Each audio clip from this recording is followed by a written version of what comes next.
Before I get started, I do consulting on where you can move. I'll work with you to find the perfect place for you to move to. There's more information at the end of the video about that. Now let's get started. In the 1980s, Miami was bright colors, gambling, nightclubs, strip clubs, and lots of corruption. It was people depositing money at the bank with large duffel bags. It was shootouts and cocaine. And more cocaine. And more cocaine. Miami had a cocaine problem. There was so much cocaine here that it was pretty much assumed that every $20 bill in town had coke on it.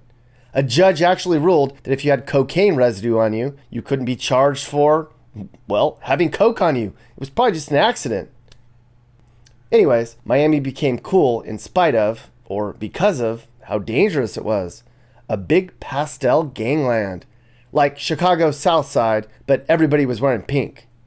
The Miami drug war was world famous.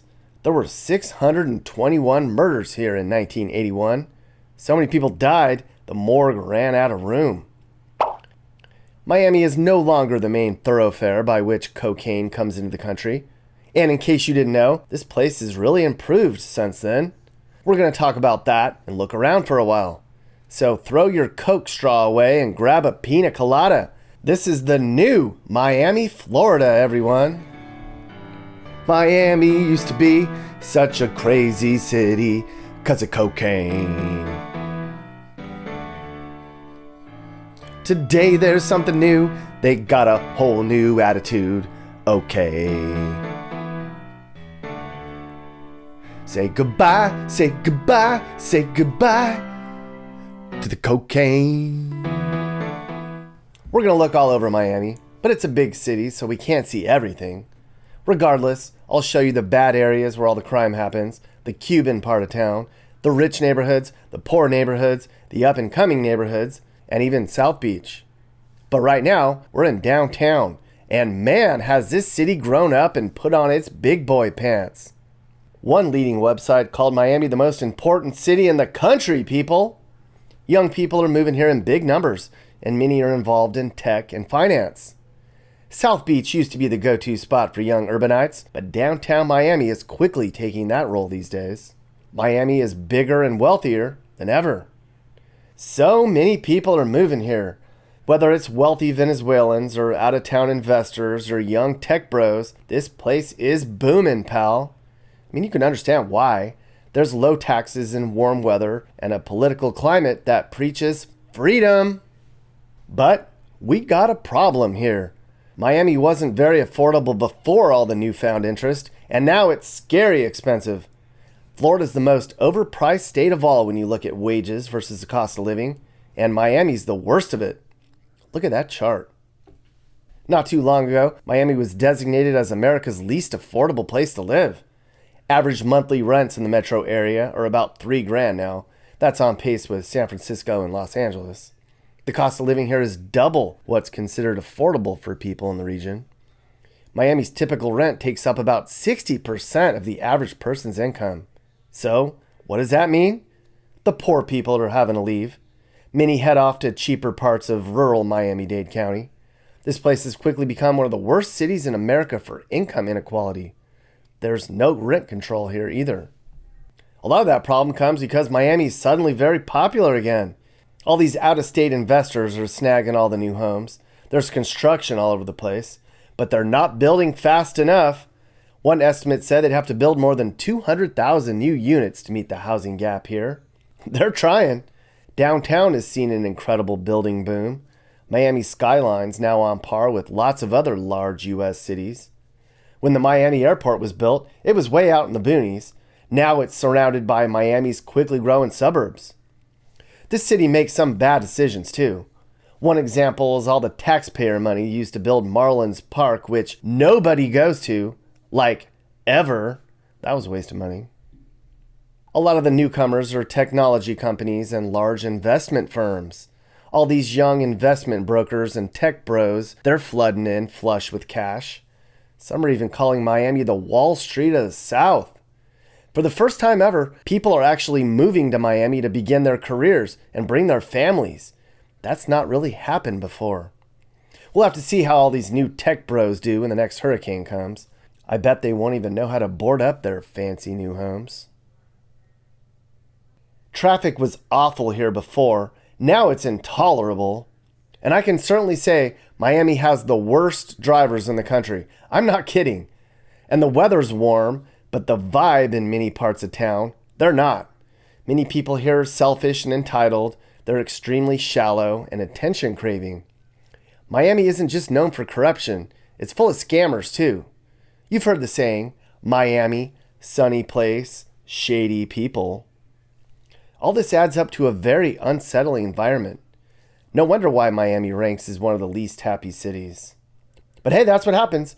Florida said come, so they came. We'll have to see if this city can handle all the newfound wealth and attention. They're doing a good job. Then we're going to come back to downtown in a minute. To get a deeper perspective on how Miami's changing today, you have to leave downtown. And one part of town which shows Miami's progress is the Wynwood neighborhood. Now this place was a rundown dump in the 80s. Drug dealers had turned this place in one of the most dangerous parts of Florida. It fell into decay, and it was all but forgotten about. But what happens when you have valuable real estate in the heart of a Zoom town? You gentrify it. All the abandoned warehouses you see and otherwise ghetto parts of the Wynwood area are being transformed very quickly. A lot of this part of town is being replaced with new condos, coffee houses, bars, restaurants, yoga studios, co-working spaces, and lots of nightlife. It's very hipster and very cool here now. Today, Wynwood's Miami's new central point of culture. People are actually moving to Miami just because of this one part of town that only 10 years ago was a dump. It's certainly looking much better here now in this part of town, and it's definitely more safe here. And all the people being displaced from this neighborhood wind up leaving the Miami area completely. I also heard about Miami's infamous design district. It has a glowing reputation as being a new booming creative neighborhood known for art and fashion and design. This is what that looks like. I was not impressed. I mean, it's nice and neat and new, but it's not going to blow you away or anything. You could do an entire video just about the water scene here. Biscayne Bay is Miami's Central Park. For a lot of people, spending their weekends out on the water is why they're here. It gets rowdy out there, and a lot of out-of-towners are known for being out of control, and they trash the bay at times. But it's super pretty and just screams elite. A lot of the wealthiest people in Miami live near the water. This is what a typical wealthy neighborhood in Miami looks like these days. This happens to be across the bridge over at Miami Beach. Homes here are in the many millions of dollars range. But if you lived on Miami Beach, you'd have to deal with South Beach. Here's what that looks like these days. It's become a controversial party scene, something I talked about in another video. Of course, you can't talk about Miami without talking about race and politics, right? Miami's been home to a large Cuban population since forever ago. There's about 500,000 people in Miami. 70% are Hispanic, and 1 out of 3 people here is Cuban. The Cuban population in Miami is equivalent to Guantanamo or Santa Clara, Cuba's 5th and 6th largest cities. Cubans have a lot to say about what happens here in Miami. They call Miami Northern Cuba. The Cuban population here has voted conservative in strong numbers. Part of the reason the Cuban community doesn't like the Democratic Party is that JFK abandoned many Cubans who were trying to overthrow Fidel Castro back in the early 60s. And then don't forget, Bill Clinton sent Cuban refugee Elian Gonzalez back home in 1999. That pissed off a lot of Cubans. That didn't go well for the future Democratic vote, did it? Here in Little Havana, it's just about 95% Cuban.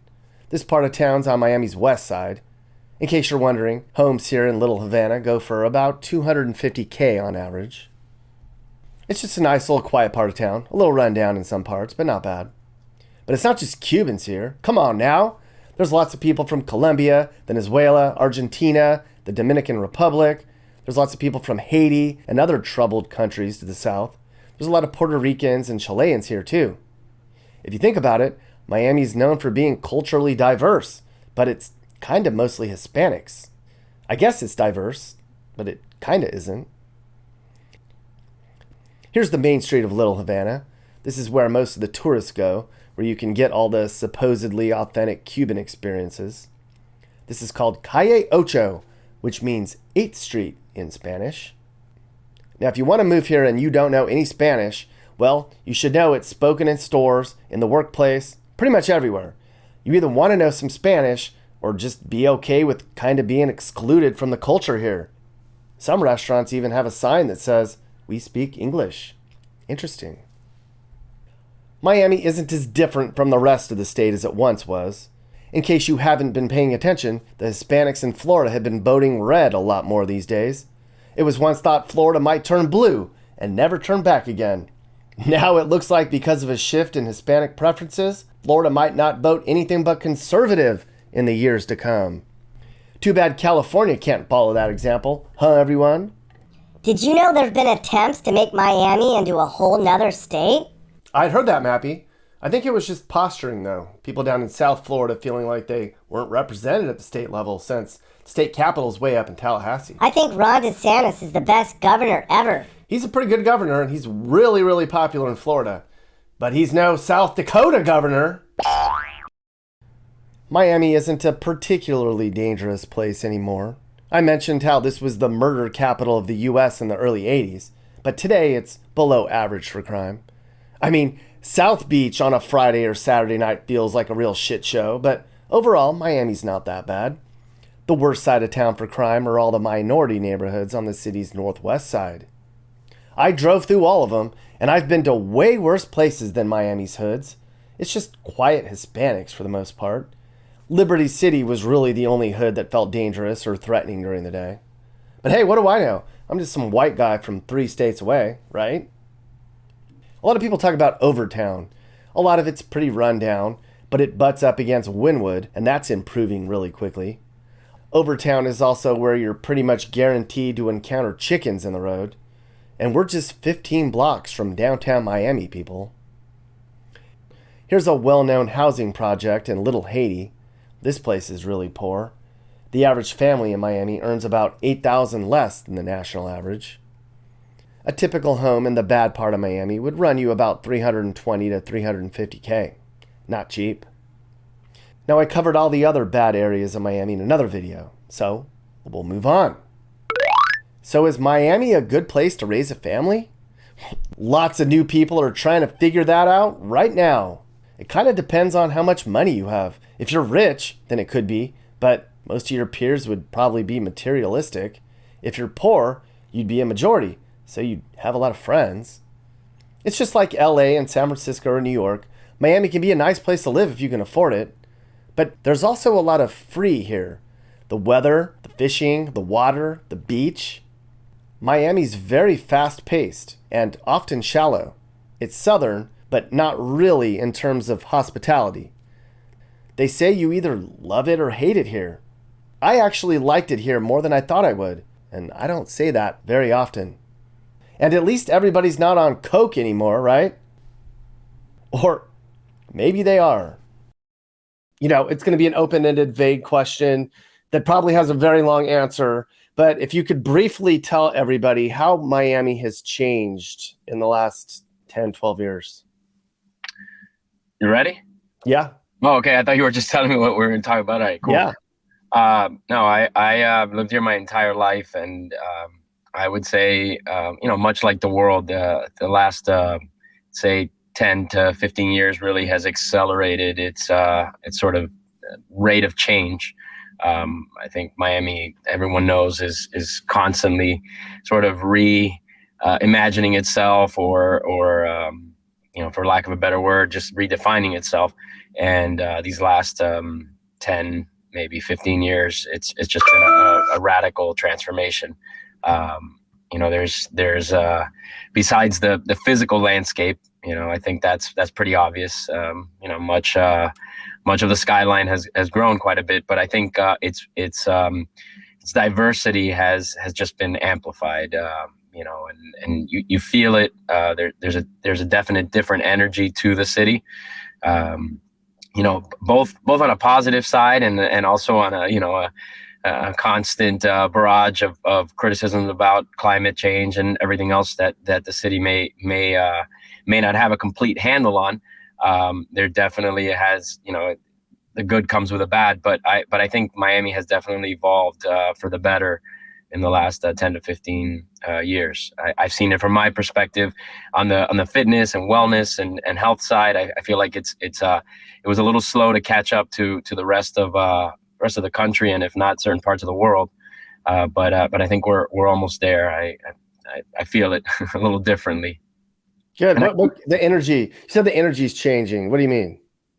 I mean, I know that sounds a little vague, but I just when you have conversations with people, at least in the sort of world I live in, where in certain cases people's first stop in Miami tends to be fitness or in my case specifically running and so forth.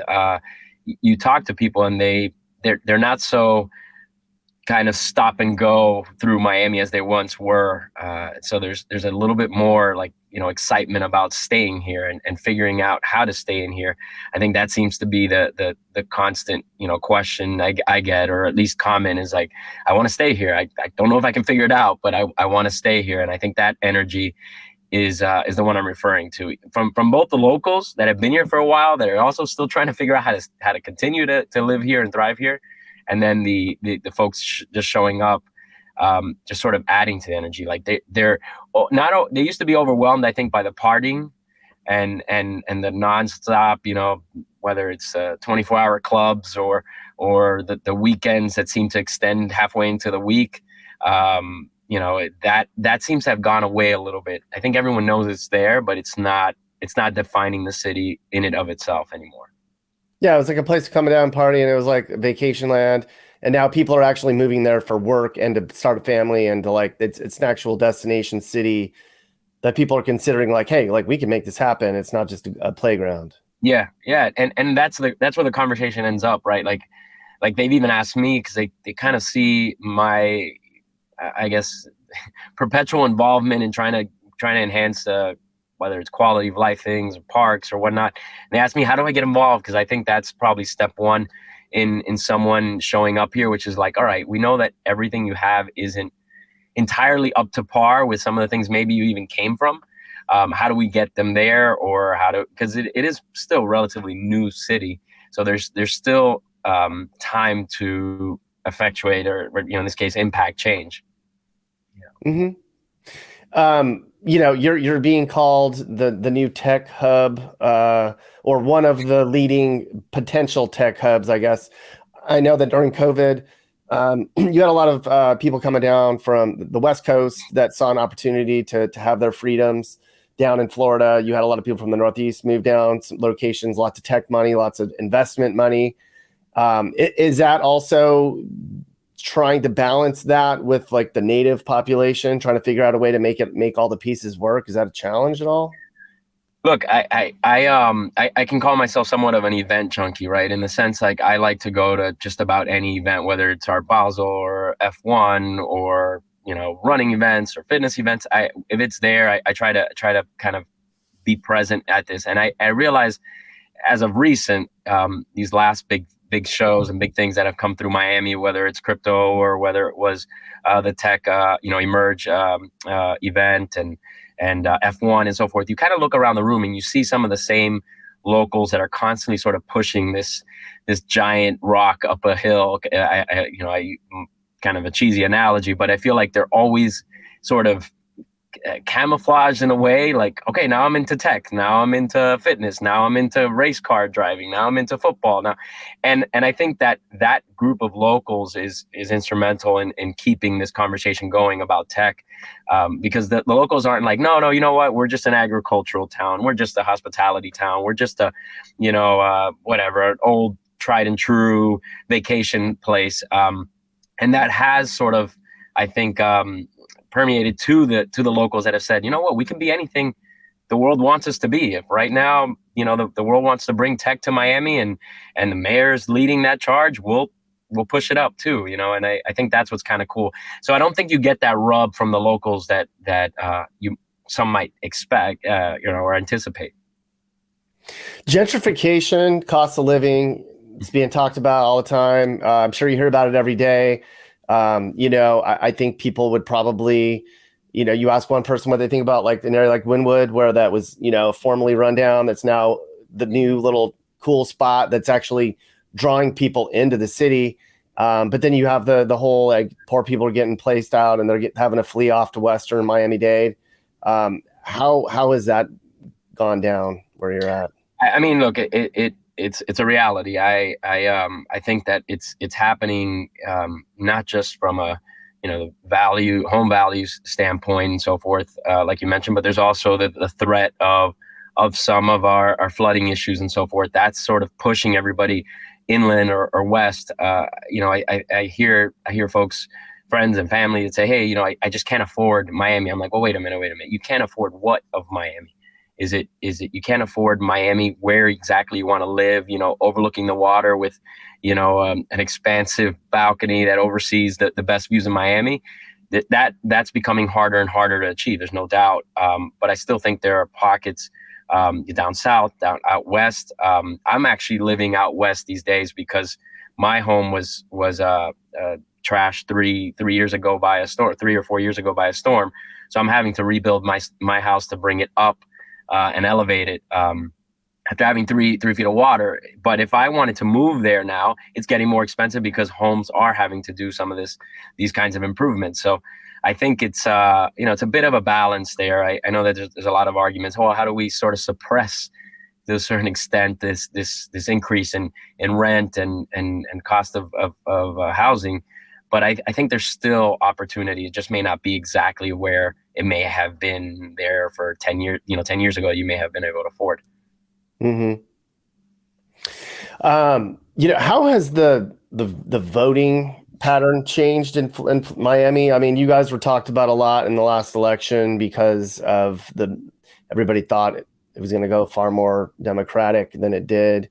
It seems like, Miami has always been considered, we're going to secede from Florida. We're so much different from the rest of the state. Like we have no values that share the people up in the Panhandle with like Orlando. Like we're different. And now it kind of seems like y'all aren't really as different from the rest of the state as you once were. Is it me or is that happening?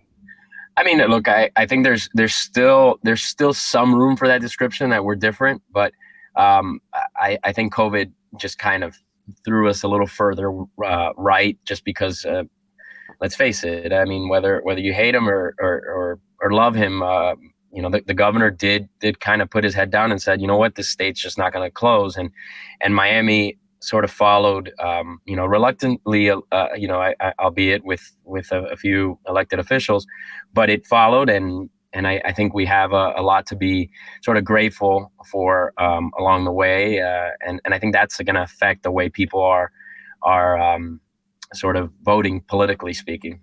Mm-hmm. No doubt. So I wanted to briefly ask you about like the different areas, the different neighborhoods that you hear about with Miami that are considered, the most dangerous, poverty-ridden pockets of Miami. I drove through them.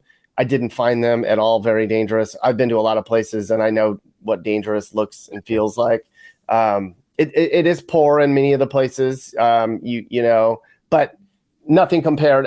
Miami's below average crime-wise in the country, and it's not really that big a deal that I could see.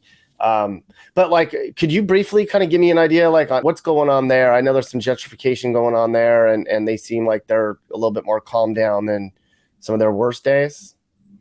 I've lived here my whole life, and I've never felt that danger. Maybe I'm just kind of, either I don't want to say ignorant or just kind of, naive in a certain way.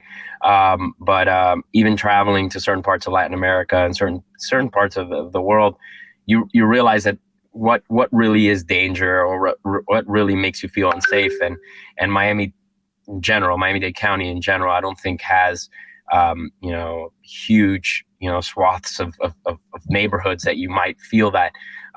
Then again, I don't live in Overtown, or I don't live in certain parts of, say, Florida City or Opelika, or some of these folks that some of these areas that tend to have a bad rap.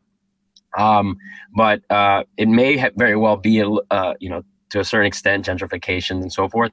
But here, I don't know. I don't know. I just don't feel that same sort of vibe. So I'm glad you kind of felt that as well, or didn't feel that, rather. You didn't feel that danger. because I don't know. I feel like what does define Miami, and in this case, we might call ourselves a little different, is that the neighborhoods um, don't just keep to themselves. I think everyone here is, kind of welcome to just cross lines constantly. You don't have just a specific type of neighborhood that's it. Everyone stays in that neighborhood. I feel it even for, I'm going to use, again, I keep putting on my runner's hat for this, but when I have these run groups out, I get folks from all over the place, whether they're coming from West Kendall, they're coming from Opelika, they're coming from Homestead, they're coming from wherever. And when I go to some other cities around the world and I am part of running groups, they tend to be only of their neighborhood. And I hope Miami never changes that. Like, I hope it's always okay to be from Overtown and come to Brickell, or from Overtown and go to Florida City, or be from from Little Havana, and it'd be okay to go to Run in the Gables or Pinecrest or whatnot. And that's what should make us, hopefully, that it, I don't know, a positive experiment for the rest of the country to see that. Mm-hmm. There's a stereotype that people in Miami are shallow and rude and shady. What is that true? Would you say Miamians seem to be a little bit more self-serving than in other cities, or is that just a bad stereotype? The whole rude, shady, shallow thing. I have my own sort of. I guess you'd say it's just anecdotal in a sense, or a theory that I don't know how you'd prove it, but I think the Miamian that's lived here a while, or even the one who recently arrived, tends to be a little rude, and probably don't put their head up and say hi and so forth, and may think twice about holding the door open, and all those sort of small things, which I think end up being bigger, but in the long run. But I'm okay if those things exist, if that's sort of your front, and eventually you let me in, and you let me in such a way that you're inviting me to your New Year's Eve dinners, and you're inviting me to your baptisms and your family get-togethers and so forth. And so I think the Miamian sort of makes you sort of break in a bit into their circles. So they, I don't know, to me, it's even a little more authentic. I'd much rather have that than, hey, everyone just waving at each other and then closing their door and not inviting you to their kid's birthday party, or not inviting you to dinner or whatnot. And I think when you hear about like someone that just recently arrived to Miami, and then 2 years later you talk to them and they have a whole circle of friends that let them in, I think that's pretty special. And look, I think that has a lot to do with a Hispanic nature. I mean, kids tend to stay close to their parents. They don't move away. And so they form these tight circles. Sometimes they're private school circles. Sometimes they're just neighborhood circles to a certain extent. But once you break in, I feel like you're like in forever. And that bothers some folks. I understand it. Maybe we don't have the Midwest wave and everyone's all happy, to see each other initially. But eventually I think they're inviting you out. They're bringing you into their family. So I don't know. That's now the thing about the shady stuff with shady people. Yeah, look, we're an easy place to get to. We're an easy place to sort of, even as small of a big city this is. I'm sure you've heard that description from several people as if you spent some time here. Everyone seems to know each other, but you could still manage to kind of be somebody else. You can kind of either start from scratch or hide your past. I mean, I think you can kind of do that in certain select cities around the world, and Miami just happens to be one of those. Does it define us? I don't know. I don't think so. I do have to say, I've driven in a lot of places. Y'all have the worst drivers. Nothing against the people of Miami, but I mean, it's just like Oakland, California. It's more of a lawless thing where they just don't enforce anything, so people take advantage of it. I kind of feel like Miami drivers just like do whatever they want because like I don't give a shit. I'm just gonna do whatever, and I'm gonna hit my brakes and weave and swerve, and it's actually kind of it's intimidating driving around the Miami on the highways there because you just don't know what someone's gonna do. Yeah, I can't argue with it. I don't know what's up. I'm probably part of it to a certain extent too. Like you just kind of, you don't use your indicators to change lanes.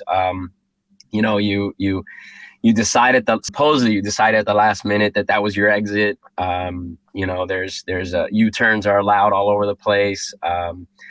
I don't know, I can just add in there and smile to a certain extent. It's not something that I think destroys a city. But when you do talk about folks coming from cities that don't have lines on their pavements and red lights, I realize this. I'm not going to say what city, but I traveled to a city where they just honk at the red light and they go. And I didn't realize that the reason they do that is because they're afraid of being jumped at a light, which thankfully doesn't happen here. But they bring that here. So imagine you do that your whole life, and then you show up to Miami after 30 years of doing that in your home country.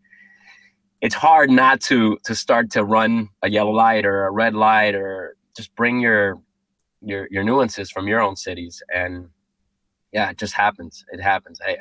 I'm sorry. I apologize. I don't think that's going to change a whole lot. We probably cause our own traffic to a certain extent. We don't allow merging. Like, merging is like it's an aggressive, it's an aggressive thing. You don't necessarily let the person in. It's just, yeah, I'm not gonna deny that.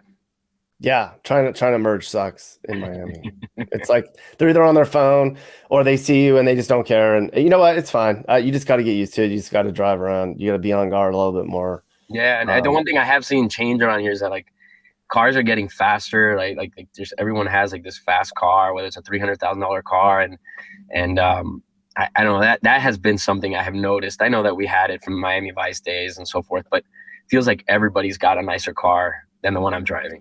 Yeah, and I mean, I'm driving around looking at these cars, and I'm like, that person that was just in that car does not look like they can afford that car.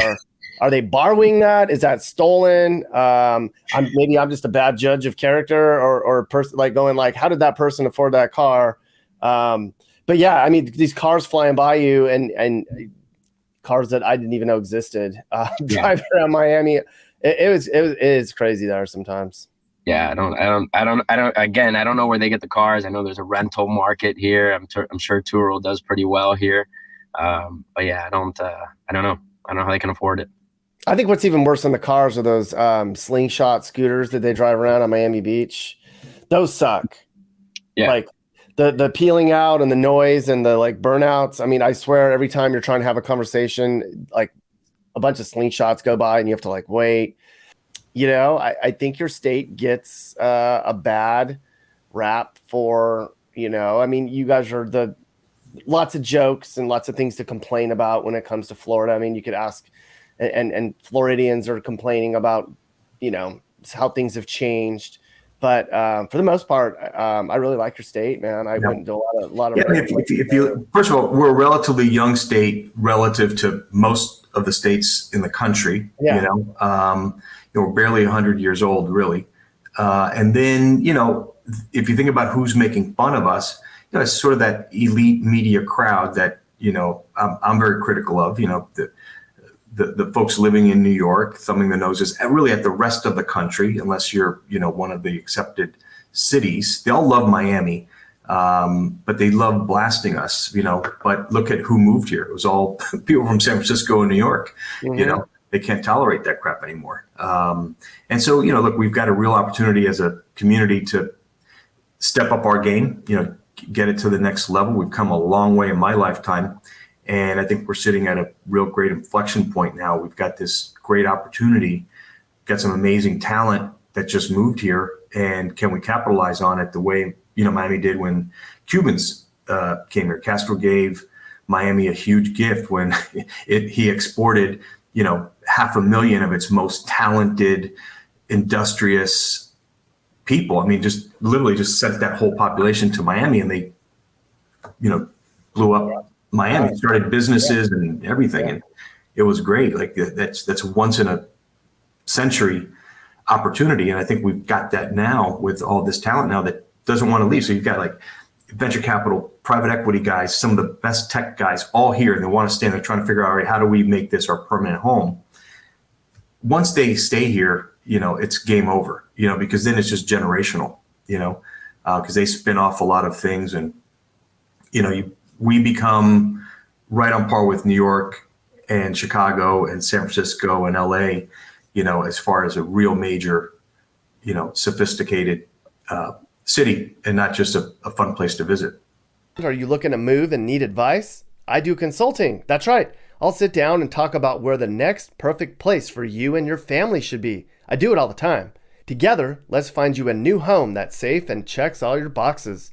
You can get my email in the description to find out how I can help you find your perfect relocation. And I can also help you find your new house too. Email me and I'll work with you on not just helping you figure out where to move, but I can help you find your perfect home too. That's right. I know awesome, reliable agents all over the country, and I'd love to connect you to somebody who can help you search for that perfect home. Hey guys, if you learned something new about America or what it's like to live in America, great. You should think about subscribing and turning on your notifications. You can also click one of these videos or playlists for more. You can also now buy my songs on iTunes and other formats. Click the link in the description. Thanks for watching. And remember, while we all might have different views, we should all be nice to each other and try to make the U.S. a better place in a positive way. This is Sage, Nick's manager. This has been a Corner House Entertainment production.